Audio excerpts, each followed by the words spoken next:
They wait like a quiet, unassuming person in the crowd.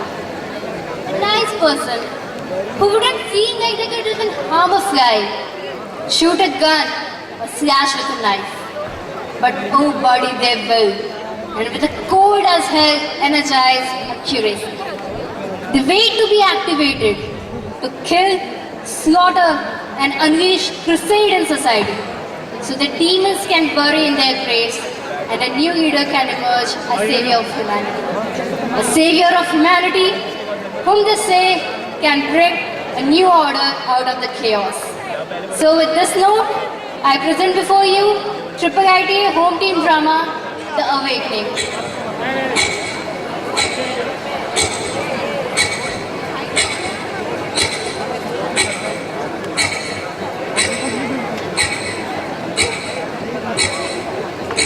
Hello Naveen, मैं तुम्हारी doctor Madhavi. Doctor? पर मुझे doctor की क्या जरूरत है? मैं तो बिल्कुल ठीक हूँ। अब बताओ मुझे यहाँ क्यों लाया गया है? बताओ मुझे यहाँ क्यों लाया गया है? नवीन, मेरे हाथ में तुम्हारी केस फाइल है। इसे पढ़कर अब तक मुझे इतना तो साफ हो गया है कि तुम आदमी बहुत इंटरेस्टिंग हो। लेकिन क्या तुम जानते हो कि इसमें तुम्हारे बारे में क्या लिखा हुआ है? यही ना कि मैं एक कातिल हूँ। अरे यही तो काम है सबका। एक कमजोर मिला नहीं, सब दबोच के खा जाएंगे। असली कातिलों को कोई नहीं पकड़ेगा। सिर्फ कमजोरों पर वार, सिर्फ कमजोरों पर वार। ओहो नवीन, तुम्हें गुस्सा बहुत आता है। मैं तुमसे सिर्फ इतना जानना चाहती हूँ कि 3 सितंबर की रात कालकागढ़ी चौक के इलाके में आखिर तुम क्या कर रहे थे? क्या मतलब क्या कर रहे थे? अरे मेरा ऑफिस है वहां, मैं रोज जाता हूँ वहां। अच्छा ठीक है, तब तो तुम्हें ये जरूर पता होगा कि उस रात चौक के इलाके में हमारे देश के 2 मशहूर सर्जन्स की बड़ी बेरहमी से हत्या कर दी गई। क्या जानते हो तुम इसके बारे में? अरे मैं कितनी बार बताऊं तुम लोगों को, कुछ नहीं पता है मुझे उस रात के बारे में। और वैसे भी वो 2 सर्जन जिनकी मौत पे आज पूरा देश चौकस हो गया। अरे न जाने उन्होंने जब कितने मासूमों की जिंदगी ली, कितने परिवारों को तबाह किया, तब कहाँ थे आपके ये देशवासी और ये कानून? लो नवीन, पानी पियो। अरे मुझे नहीं पीना ये पानी वाली। पता नहीं क्या मिला रखा होगा इसमें।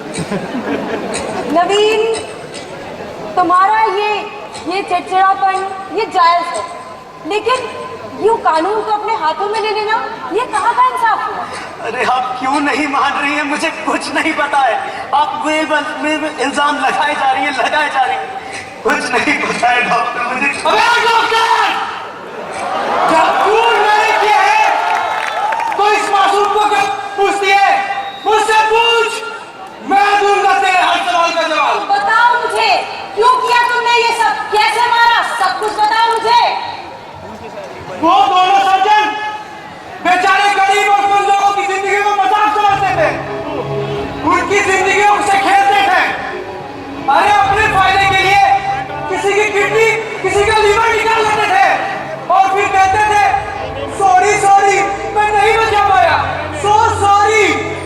और पुलिस और कानून बैठकर से तमाशा देखते थे। फिर मैंने खाना उनके शरीर के हर टुकड़े से, उनके हर चीज से उन सताए हुए मासूम का बदला लूंगा। उस रात उन दोनों को पकड़ लाया।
ये बताओ कि 10 सितंबर की रात दो सीधे साधे नौजवान और दो बेचारी बूढ़ी औरतों का कत्लेआम किया गया। इस घटना के बारे में तुम क्या जानते हो? नवीन, मैं तुमसे सवाल कर रही हूँ, इस घटना के बारे में तुम क्या जानते हो? नवीन, तुम क्या जानते हो? डॉक्टर, ये खून मैंने किए थे। और क्या कहा तूने? सीधे साधे नौजवान और बूढ़ी बेचारी औरतें? अरे सीधी साधी तो वो बच्चियां थी जो न जाने कितने अरमान से जाकर उस अनजान परिवार को अपनाने गई थी।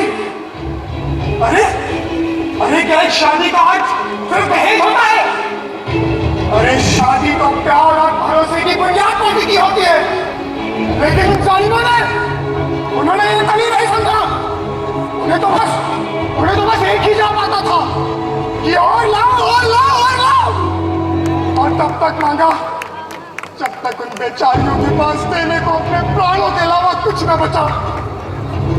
उनकी चीख, उनकी पुकार किसी को ना सुनाई दी। तो उस रात मैंने भी दलितों की चीख, उनकी पुकार किसी को नहीं सुनाई देने दी।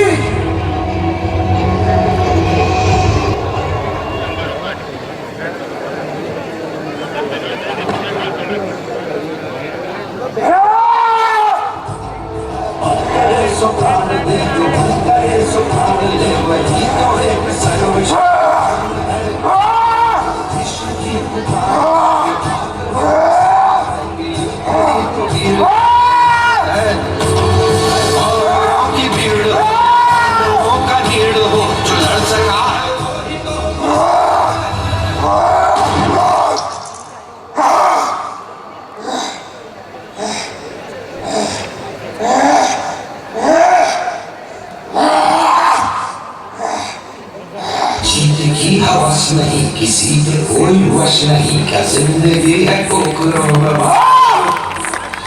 मतबंद है नहीं तो मौत से भी क्यों डरे? जाके आसमान में दहाड़ दो। बोले मस्तकों के झुंड बाकी जिंदगी घड़ी की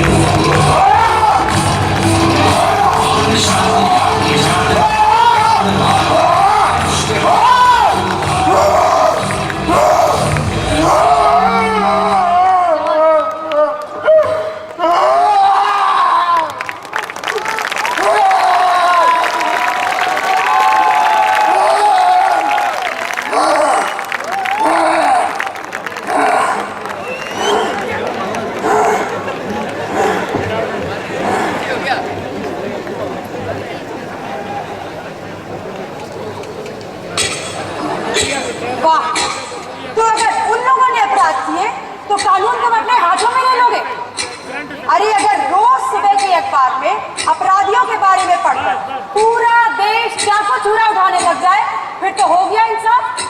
तुम सबको बस लाइन में खड़ा कर दो और उड़ा दो, यही चाहते हो ना तुम? अरे हाँ, नहीं चाहिए ऐसा अंधा कानून और हमारी पुलिस और पूरा देश कभी चाकू छुरा नहीं उठाएगा डॉक्टर, क्योंकि ये देश भरा हुआ है जैसे खोखले लोगों से। जब इसके साथ ऐसा हुआ तो मैं चुप रहा, सहता रहा और ऐसे ही ये सब सहते रहते हैं और मैं नहीं सहूंगा, एक एक को मारूंगा, क्योंकि मेरे गुनाहों की गूंज पीठ के सन्नाटों से पैदा हुई है डॉक्टर, पीठ के सन्नाटों से।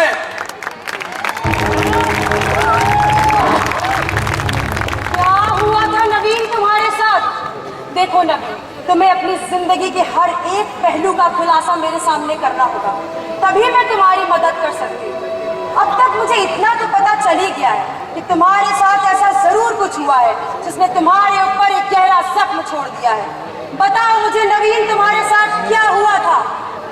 नवीन, मैं जानना चाहती हूँ तुम्हारे साथ क्या हुआ था। नवीन, मुझे बताओ नवीन। अरे हाँ, अरे हुआ था मेरे साथ भी गलत। अरे हंसता खेलता परिवार था मेरा, न जाने किसकी नजर लग गई हमारी खुशियों को। बहुत प्यार करता था मैं अपनी पत्नी से डॉक्टर, बहुत प्यार। पर उन जालिमों ने छीन लिया उसे मुझसे डॉक्टर, छीन लिया उसे मुझसे। मुझे आज भी याद है वो दिन जब हंसी ने आखिरी बार दस्तक दी थी मेरे परिवार के चेहरे पर।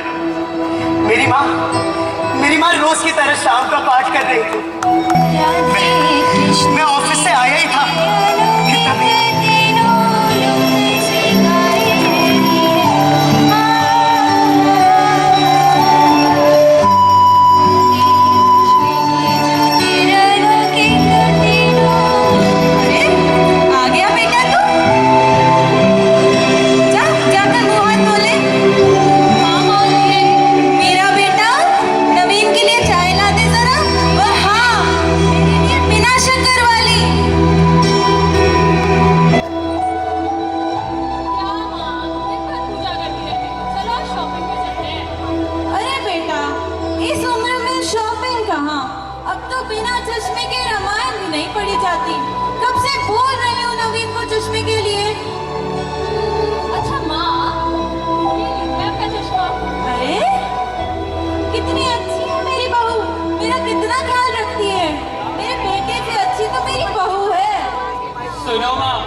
सर पे मत चढ़ाओ, तुम ना चोरी लूट कर चली जाएगी। तुम ना चुप रहो। अरे मेरा खजाना तो मेरी बहू ही है, तुम्ही से तो इस घर की रौनक है। अच्छा बेटा, मैं जरा आराम कर कर आती हूँ, तुम मेरा शाम का खाना बना कर रखना। जी माँ।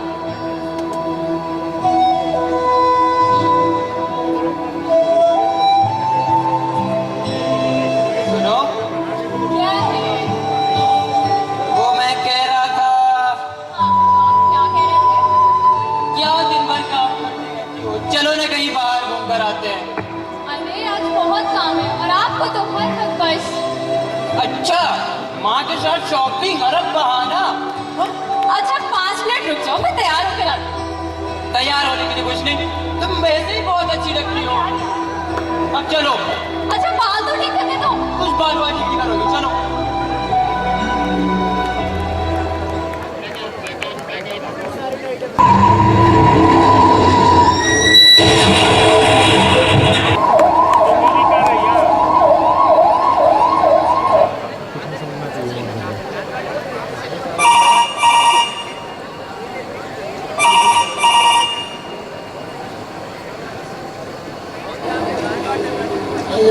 हेलो, देखिए मैं सिटी हॉस्पिटल से बोल रही हूँ। आपके बेटे और बहू का एक्सीडेंट हो गया है। क्या?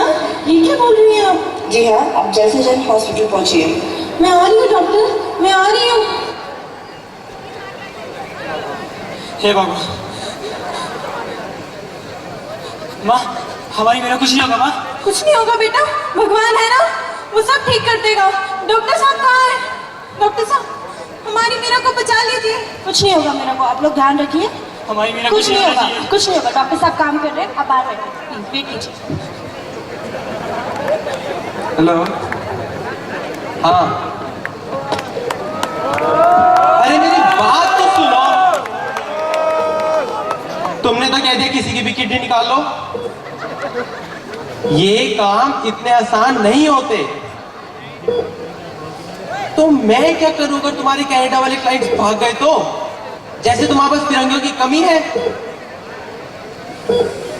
चलो मेरा फोन करके ना दिमाग खराब मत कर, देखता हूं मैं क्या कर सकता हूं। श्रुति, ऑपरेशन की तैयारी शुरू करो। Yes doctor.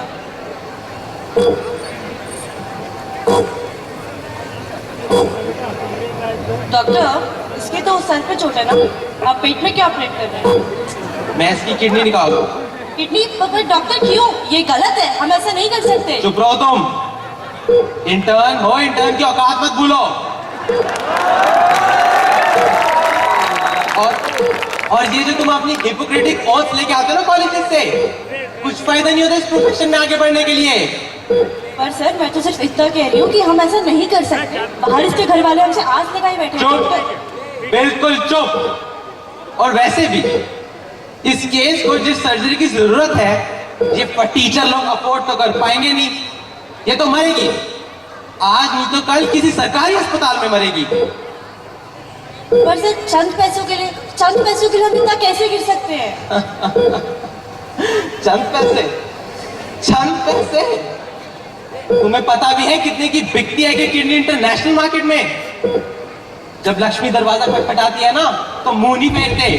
सर आप इस नीच हरकत को लक्ष्मी की उपासना कह रहे हैं? सर हम डॉक्टर्स हैं, हमारा काम है पेशेंट की जान बचाना। बाहर इसके घर वाले हमसे आस लगाए बैठे हैं, डॉक्टर हम ऐसा नहीं करते। चुप रह बेवकूफ, जुबान मत चलाओ अपनी। और मैडम जी, गलती मैं कर रहा हूं ना तो सजा भी मुझे ही मिलेगी। तुझे जितना कहा जाए उतना कर बस। Yes doctor.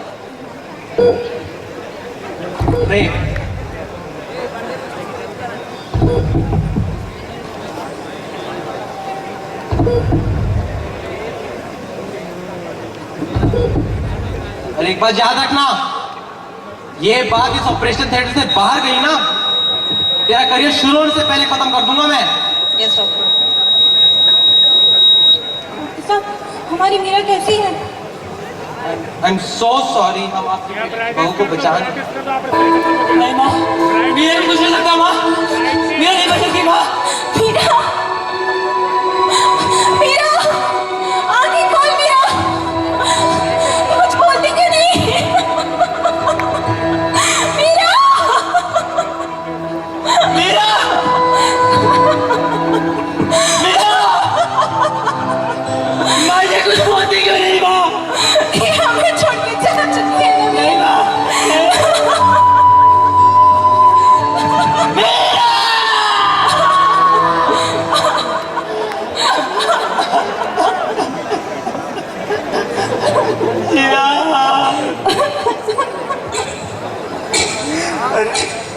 अरे अभी कितना ही समय हुआ था मेरी पत्नी को गुजरे हुए कि मेरी बहन के ससुराल वालों के यहाँ से शिकायतें आने लगी। अरे क्या गलती थी मेरी बहन की। अरे पिताजी से जो बन पड़ा उन्होंने सब किया, यहाँ तक कि कर्जा भी ले लिया था उसकी शादी के लिए। पर उसके ससुराल वाले, उनका पेट तो जैसे कभी भरने ही नहीं वाला था। उनकी मांगे बढ़ती ही जा रही थी, बढ़ती ही जा रही थी। अरे इतने समर्थ नहीं थे हम लोग। रोज मेरी बहन को ताने सुनाते, कोसते, जलील करते। अरे मुझे तो पता ही नहीं था कि क्या तमाशा चल रहा था वहां पर। माँ, भैया, क्या हुआ क्या? अरे क्या हुआ गुड्डी? ये चोट कैसे लगी तुझे? ये चाकू से क्या कर रही थी? हाँ, मैंने इसे कहा था मेरे लिए सेब काट दो, मुझसे कहती है मैं तुम्हारी नौकरानी हूँ क्या? इतनी हिम्मत तेरी, मेरी फूल जैसी बहन से काम करवाएगी तू? नहीं फालतू में काम निपटा के आई हूँ। अच्छा, तो क्या मेरी बहन झूठ बोल रही है? अरे भैया रहने दो, ये तो रोज का है, मुझे तो रोज ही काम करना पड़ रहा है। नहीं समझेगी तो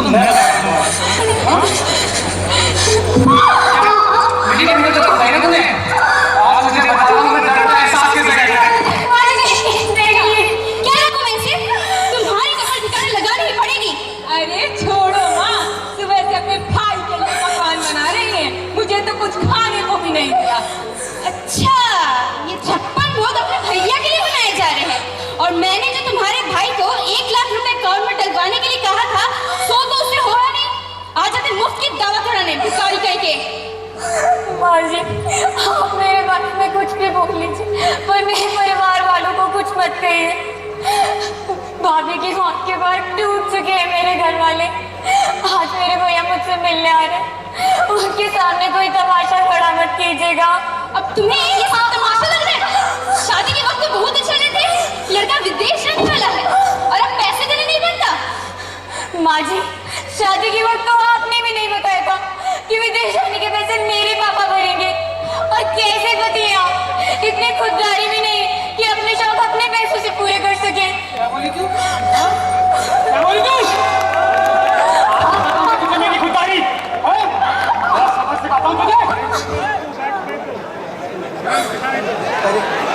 अरे मैं तो इन सब चीजों से बेखबर। एक दिन गया था उससे मिलने, पर मुझे क्या पता था वहां ये नजारा देखने को मिलेगा।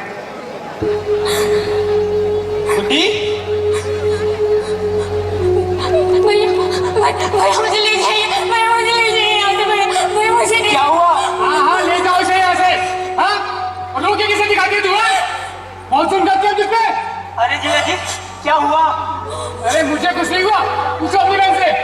गुड्डी तू रो मत, रुक मैं बात करता हूँ। क्या क्या बात करोगे? अपनी बहन की कितनी चिंता है, तुम पैसे में पकड़ के बैठे हो। अब ज्यादा ही फिक्र है अपनी बहन की, तो अपनी बहन बहन को घर बिठाओ, समझे? बाजी, हमसे या फिर हमारी गुड्डी से कोई भी गलती हुई हो, उसकी मैं माफी मांगता हूँ। हमें थोड़ी और मोहलत दीजिए, हम पैसे का इंतजाम कर लेंगे। हाँ, इन लोगों का रोज का यही नाटक चलता रहता है। चलो। Hello ma'am. नहीं भैया नहीं, आप इन लोगों के सामने हाथ मत जोड़िए, मुझे ले चलिए यहाँ से।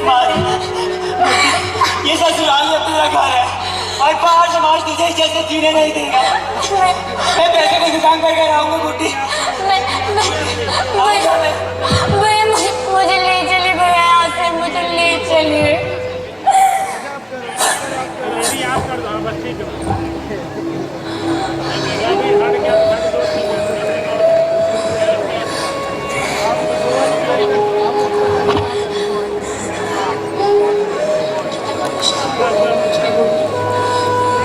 मिटा देने का जुनून सिर पे सब मैंने इस जिंदगी में जिसे मैं खत्म कर सकूं। अरे मर तो मैं तभी रही थी जब मेरे पति ने मुझे जानवरों की तरह मारा था। एक औरत के हक में सम्मान को कुचल के रख दिया था मेरे ससुराल वालों ने। मैं तो बस जरिया बन के रह गई भैया, इनकी लालच, इनकी भूख पूरी करने का। चाकू की भौंक पे रख के फिरौती तरह जो मेरी जान की मांगी जा रही है, बोझ भैया, मैं आप सबसे एक बोझ, बस बोझ। पर भैया अब और नहीं सही मेरा, अब और जिंदगी होगा पिताजी का।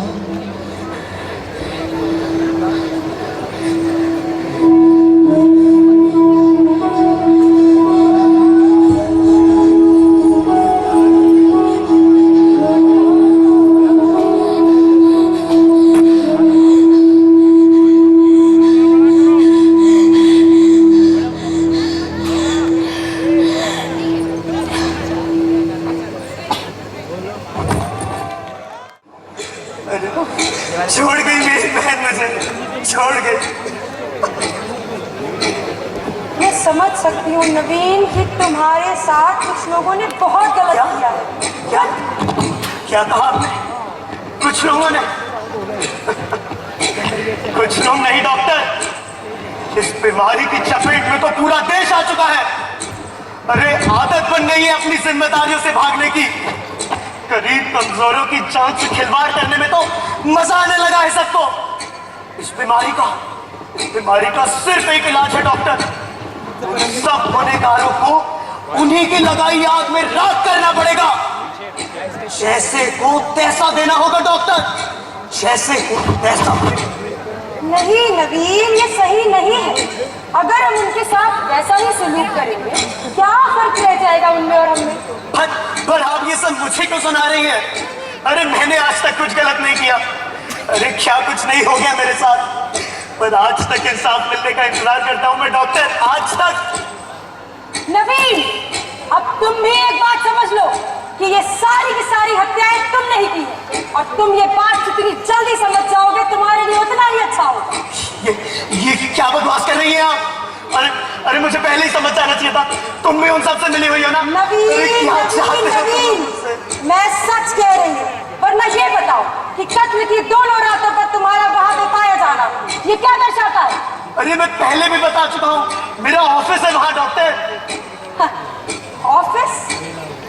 अच्छा नवीन, तुम्हारा वहां कोई ऑफिस नहीं है, बल्कि तुम्हारा ऑफिस वहां से 3 घंटे की दूरी पे कालकागढ़ी चौक में नहीं बल्कि नरोला में है। नवीन, तुम्हें मल्टीपल पर्सनालिटी डिसऑर्डर, ये एक बीमारी है नवीन, बीमारी जिससे तुम बिल्कुल बेखबर हो। तुम्हारी बीती हुई घटनाओं की वजह से तुम्हारे ऊपर इतना गहरा असर पड़ा है कि तुम्हारे अंदर अपने ही 2 नए रूप पैदा हो गए जिनसे तुम बिल्कुल अनजान हो, और ये सारी की सारी हत्याएं तुम्हारी उन्हीं 2 रूपों ने की है नवीन। तो यही सच है नवीन, यही सच है। अरे ये कैसे सच हो सकता है डॉक्टर? अरे जिन घिनौने अपराधों से मुझे हमेशा से नफरत रही, इन हाथों से वही काम कैसे हो सकता है डॉक्टर? अरे मैंने न जाने कितने लोगों को मार डाला। नहीं डॉक्टर, नहीं। अगर यही सच है, अरे तो क्या मतलब है मेरे जीने का? कोई जरूरत नहीं है मुझ जैसे दोषी की इस समाज को, कोई जरूरत नहीं है। अरे जरूरत तो उन सर्जन की नहीं है, और नहीं है जरूरत ऐसे किसी भी इंसान की समाज को। तू अपने आप को क्यों दोष देता है नवीन? अरे मर जाना चाहिए मुझे, मर जाना चाहिए मेरे अस्तित्व को। अरे मरना तो उन्हें था जिन्होंने उन मासूम लड़कियों को अपने पेट भरने का जरिया बना लिया था। तेरी कोई गलती नहीं है नवीन। जो मन करे सो प्राण दे, जो मन करे सो प्राण दे, वही तो एक सर्वशक्तिमान है।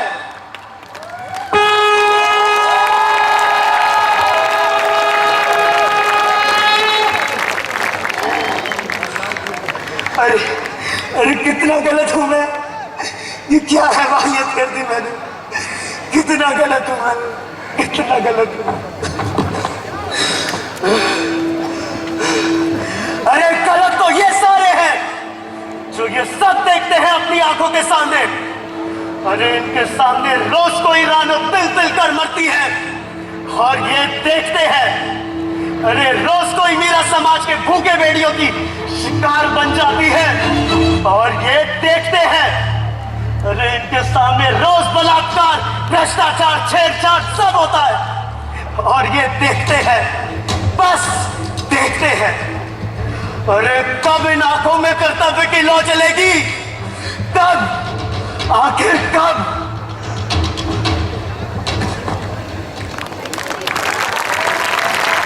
तमाम सबूतों और दस्तावेजों को मद्देनजर रखकर ये अदालत नवीन उपाध्याय को रिहा करती है, क्योंकि ये सारी हत्याएं उनकी अचेतन मन में बस रही दो कृतियों ने की हैं। भविष्य में ऐसी स्थिति न उत्पन्न हो, इसलिए ये अदालत नवीन उपाध्याय को 2 साल के लिए सख्त निगरानी में रखने का आदेश देती है।